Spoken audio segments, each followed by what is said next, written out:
Bienvenue à tous sur X Nouvelles AI. Nous sommes ravis de vous avoir avec nous aujourd'hui. N'oubliez pas de vous abonner à notre chaîne pour ne rien manquer de nos dernières vidéos. Aimez également la vidéo et activez la cloche de notification pour être informé de toutes nos mises à jour. Et si vous avez des questions ou des avis sur la vidéo, laissez un commentaire. Nous répondrons à tous les commentaires. Faites de cette vidéo un dialogue entre nous. Nous apprécions votre soutien. Suivez notre chaîne pour regarder les clips à venir et continuez à nous soutenir en vous abonnant, en aimant et en commentant. Tel Aviv utilise une nouvelle stratégie pour affronter les Houthis, et les États-Unis font une offre attrayante aux Houthis. La Russie annonce. Les Houthis ciblent les bases israéliennes avec de nouvelles armes, et des avions américains tombent au Yémen. Que se passe-t-il? Tel Aviv annonce une nouvelle stratégie pour affronter les Houthis au Yémen, et Yehia Sari du Mossad est déterminé à priver de sommeil des millions d'Israéliens, altérant la vie quotidienne à Tel Aviv. Washington reconnaît que les attaques des Houthis ont révélé les faiblesses des défenses israéliennes et l'alliance américano-britannique envoie un escadron d'avions de chasse pour frapper le Yémen. Le chef des gardiens de la révolution iranien annonce son soutien total aux Houthis, tandis que l'Égypte empêche les Palestiniens venant du Yémen d'entrer sur son territoire sans donner de raison. L'ONU arrête les livraisons d'aide humanitaire au Yémen. Un plan franco-américain est en place pour contrôler les ressources pétrolières du Yémen, tandis que les déclarations américaines contradictoires sur les capacités des Houthis mettent l'administration américaine dans une position difficile, alors que Tel Aviv rejette le plan d'Erdogan-Trump, refuse un accord de paix avec Zelensky sans garantie, et Berlin insiste pour défier Poutine. La guerre anticipée entre les Houthis et l'Occident continue et les frappes ne s'arrêtent pas ici ou là. Les experts s'inquiètent de l'évolution rapide des événements, l'équation de la guerre étant renversée par les mains yéménites. Après que le mouvement Houthi Ansar Allah a annoncé avoir ciblé la base militaire du Negev, une partie de l'entité israélienne dans la région du Negev au sud de la Palestine occupée, avec un missile balistique hypersonique de type Palestine 2, le porte-parole militaire Houthi, Yehia Sari, a confirmé que le missile avait atteint sa cible avec précision, selon le communiqué. Dans ce contexte, la deuxième chaîne hébraïque a rapporté que Tel Aviv a décidé de changer sa politique envers les Houthis, se préparant à une bataille plus large, avec des attentes d'une confrontation prolongée, qui pourrait s'intensifier à mesure que les Houthis intensifient les tirs de missiles vers l'entité israélienne. Dans un autre développement, pour la deuxième fois, le porte-parole militaire des Houthis a annoncé que la défense aérienne yéménite avait réussi à abattre un drone américain MQ-9 Reaper, alors qu'il menait des opérations hostiles dans l'espace aérien au-dessus de la province yéménite d'Al-Baïda, selon sa description. Des sources indiquent que la destruction a été effectuée à l'aide d'un missile solaire de fabrication locale, ce qui en fait le troisième drone abattu par les défenses yéménites depuis le 7 octobre. Des sources hébraïques, dont la chaîne Cannes, ont rapporté que Yehia Sari a insisté pour priver des millions d'Israéliens de sommeil en intensifiant les attaques tard dans la nuit, affectant leur vie quotidienne et leurs horaires de travail. Selon les rapports des médias hébreux, une base militaire du Negev a été ciblée par un missile hypersonique lancé depuis le Yémen. Un incendie s'est déclaré dans un appartement à Beit Shemesh après qu'un colon soit entré en collision avec un poteau métallique alors qu'il fuyait vers des abris pendant une sirène. Des experts militaires interrogés par le Washington Post ont confirmé que les drones, les missiles et les obus tirés par le mouvement yéménite avaient réussi à contourner les systèmes de défense aérienne israéliens.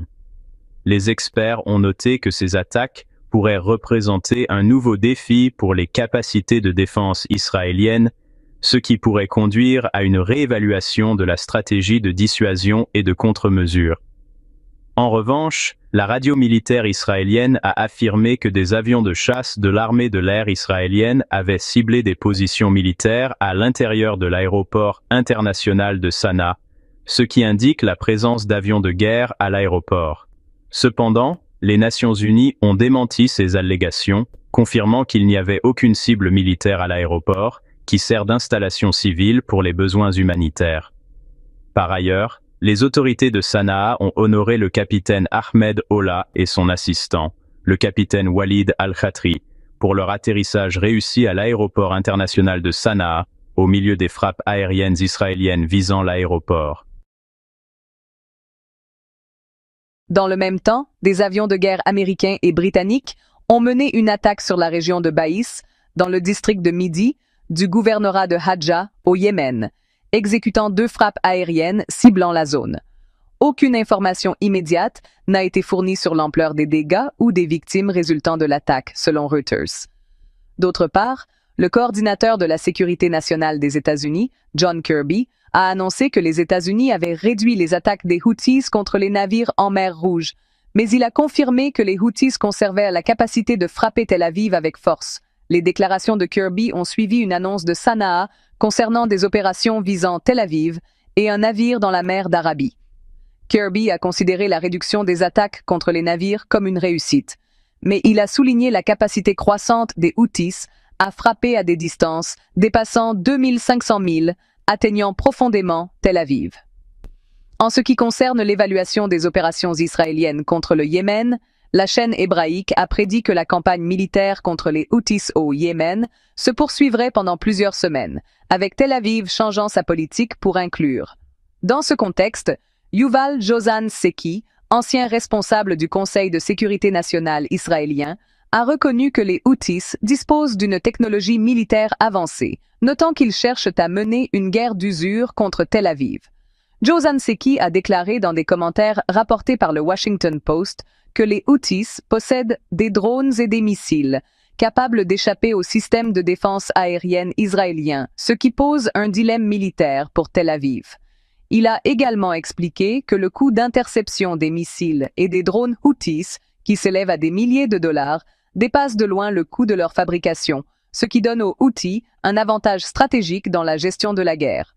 De son côté, le général de division Hossein Salami, commandant des gardes révolutionnaires iraniens, a déclaré que les Yéménites continueraient à endurer avec honneur et fierté jusqu'à la victoire sur l'alliance américano-britannique israélienne, comme il l'a dit. Par ailleurs, les autorités égyptiennes ont pris une décision interdisant l'entrée sur leur territoire des Palestiniens de Syrie, de Libye, du Soudan, d'Irak et du Yémen, sans fournir d'explications sur cette décision.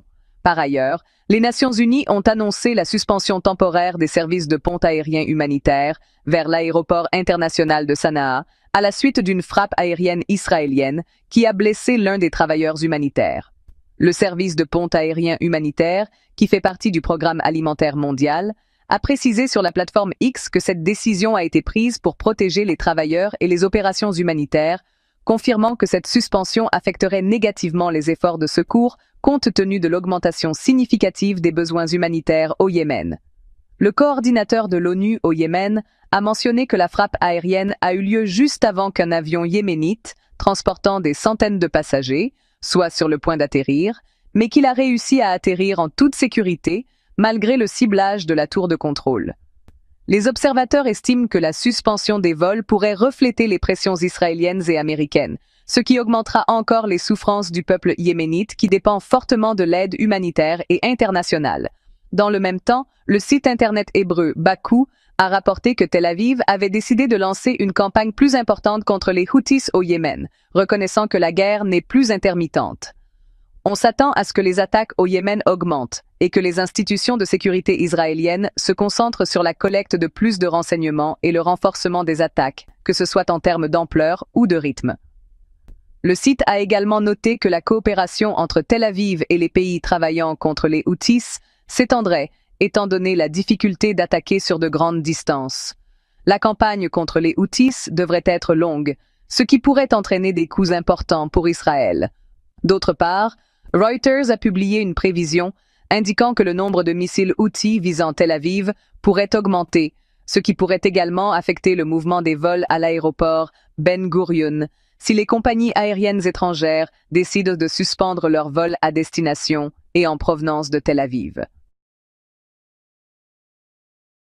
Par ailleurs, les États-Unis et la France ont lancé des opérations militaires visant à sécuriser le contrôle des régions orientales riches en pétrole du Yémen, coïncidant avec l'intensification du conflit entre l'Arabie saoudite et les Émirats arabes unis. Selon Saif Methna, directeur du Washington Institute et avocat au Congrès, les forces américaines et françaises entraînent des factions locales dans les zones riches en pétrole pour en prendre le contrôle.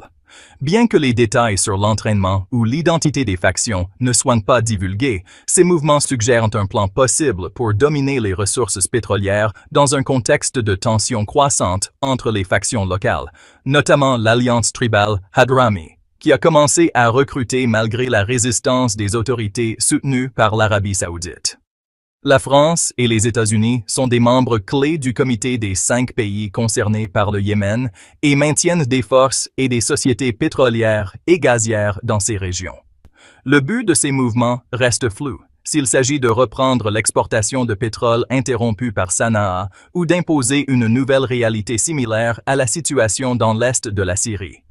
Il convient également de noter que la France a repositionné ses forces à Djibouti après s'être retirée de la côte africaine, tandis que les États-Unis ont restructuré leurs forces retirées d'Afghanistan pour renforcer leur présence dans l'est du Yémen. Des flammes du front yéménite au champ de bataille en Syrie, Tel Aviv a rejeté la demande du président turc Recep Tayyip Erdoğan d'établir un mécanisme de coordination militaire avec l'armée israélienne en Syrie, similaire à l'accord précédent entre Tel Aviv et la Russie. La chaîne hébraïque a rapporté qu'Ankara avait soumis cette demande dans le cadre de ses activités en Syrie, mais Tel Aviv a décidé de ne pas y répondre. La chaîne a confirmé que Tel Aviv surveillait de près les communications de la Turquie et du Qatar avec le chef de l'administration syrienne Ahmad al-Shara, ce qui les inquiète en raison du flux de ces communications. Laissons maintenant de côté la situation au Moyen-Orient et passons aux coulisses de la guerre de la Russie contre l'Ukraine et l'Occident. Le cauchemar de Trump est toujours vivant pour l'Ukraine et ses alliés européens qui restent prisonniers du cauchemar d'une victoire présidentielle de Trump. Il semble que la prochaine étape ne soit pas de bon augure pour Zelensky. Selon le Financial Times, le prochain président américain, Donald Trump, envisage d'imposer un accord de paix à l'Ukraine sans garantie de sécurité, tout en assouplissant les sanctions contre la Russie. Le journal a souligné les similitudes entre la position de Trump et celle du président russe Vladimir Poutine sur cette question. Par ailleurs, le chancelier allemand Olaf Scholz a confirmé lors de sa conversation avec le président russe Vladimir Poutine que le soutien de Berlin à l'Ukraine resterait fort et ne faiblira pas. Selon les rapports, l'Allemagne a mis 19 mois à livrer 58 chars Léopard 1 sur les 155 promis à Kiev. La conversation téléphonique la plus récente entre Scholz et Poutine a porté sur la question ukrainienne et les relations bilatérales, les deux parties conservant leur position. Scholz a exprimé son intention d'avoir bientôt une autre conversation avec Poutine.